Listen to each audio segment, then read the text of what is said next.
Okay, this week, how do I prepare that? We are doing broccoli rabe, or it's also called rapini. And this is a cruciferous vegetable that's not as well known. Let me see if I can hold one up. You can see it has a really sturdy stem. It has these leaves that look like kale leaves, and then it has these florets that look like broccoli. So people are like, what is that? So what is that, and how do I prepare that?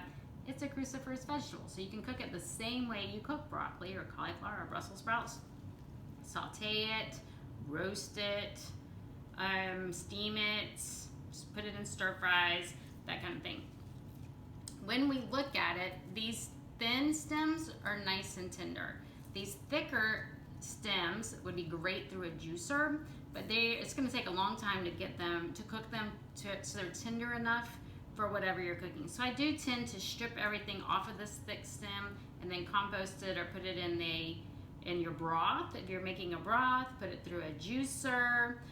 Or if you're making a stew or something that's going to cook for a long time, then you can chop it in and put it in there. Those of you who cook collards, you know those stems are so thick.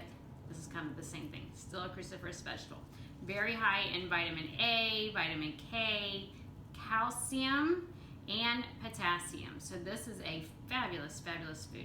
As well as cruciferous vegetables contain chemicals that help with DNA repair. They help with detoxification. So we want to eat these as often as we can, and a little bit of raw and a little bit of cooked. So if you can put these in a salad, just like you do kale, massage the leaves, and then cook the sturdier parts, you're probably going to be happier with it. Now, broccoli rabe or rapini is not as popular here in the States as it is over in Italy. It does have a more bitter flavor, and we tend to like sweet. And so I just wanted you to know, you may want to cook it in stir fries or things where maybe you have a sweeter sauce or have it combined with some sweeter vegetables like bell peppers and carrots and things like that. For me, today, I am just going to saute it in some water. It sounds boring and plain, but I like the flavor. The more I steam and lightly saute my vegetables, the more I get in tune to the real flavor of the plants, and the less I need things like oils and salt and other flavoring. You learn to really love these other flavors. So keep testing, keep tasting, and you'll get there. So what I'm going to do, I have a little bowl here. I'm going to just strip these leaves off of the stem. And then I'm left with this floret. I want to definitely keep the floret. I am still on location. We had some things come up and I had to suddenly leave my home. So I'm using some, I'm gonna call them crappy knives here at the Airbnb. I'm not gonna go spend money on knives because I've got to fly back and I don't wanna have to put them on the plane. So I'm just going to continue stripping these off. I already told you about the benefits and things, so I'm just going to keep cutting.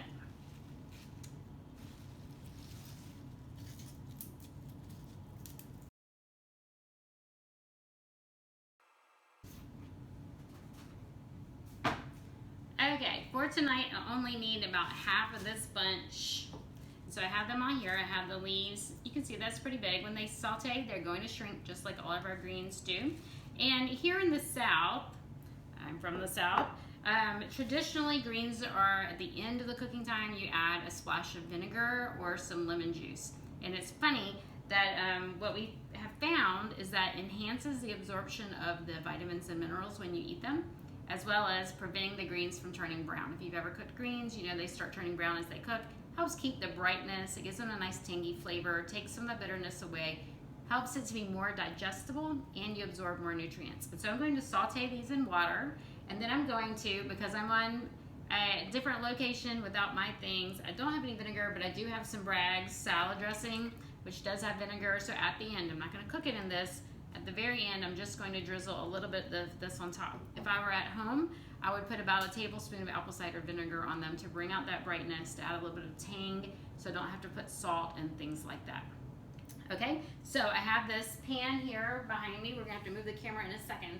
But I have a pan here behind me, and I'm going to just add a little bit of water and then saute these greens.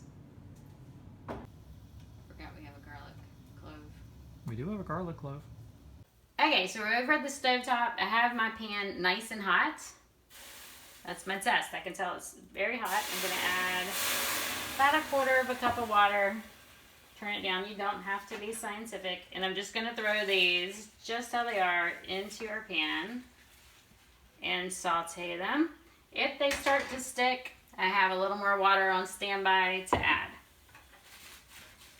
And between moving the camera from one side to the other side, I decided I wanted to add some fresh garlic. So I did chop some fresh garlic, and I'm going to add that in a minute. Now, why did I not add the garlic first? That would give it a nice flavor if I did it really quick, but I'm recording.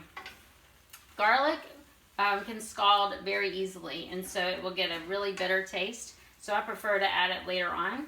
Also, if garlic is raw, it's a lot more medicinal. We kill a lot of those enzymes when we cook it, and I like the medicinal qualities of the garlic. So you can see it's getting this bright green color, kind of like a spinach would do.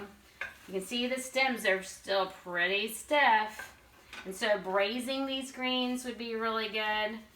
If stems tend to bother you, or sometimes children don't like that as well. I could have chopped them more, but it doesn't bother me to have it kind of long. With the dish I'm having tonight, it's going to be perfect actually. So I just want to saute till they're nice and wilted. You can see that happened really quickly. I'm going to turn off, well, I didn't do my garlic. Let me add my garlic. This is 1 clove of garlic that I chopped pretty big because I'm using that bad knife. That smells delicious. Very garlicky. Luckily, everyone at the Airbnb will be eating the same thing because the garlic cloves are chopped a lot bigger than they would be if I were at home. Okay, so now I'm going to turn it off before I add the oil because I don't like heated oils. And I'm just going to do a quick drizzle. Once again, if I were at home, it would just be vinegar. It wouldn't be oil. There we go. My greens are finished. I will plate them up, and I'll show you what it looks like. Actually, I could plate it up right now with you looking. I forgot I have this bowl right here. Plate it up.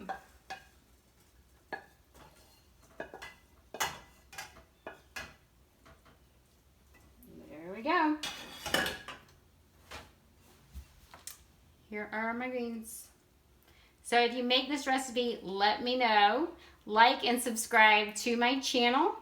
Comment. I love to hear from you. If you've made broccoli rabe or rapini, tell me what you call it.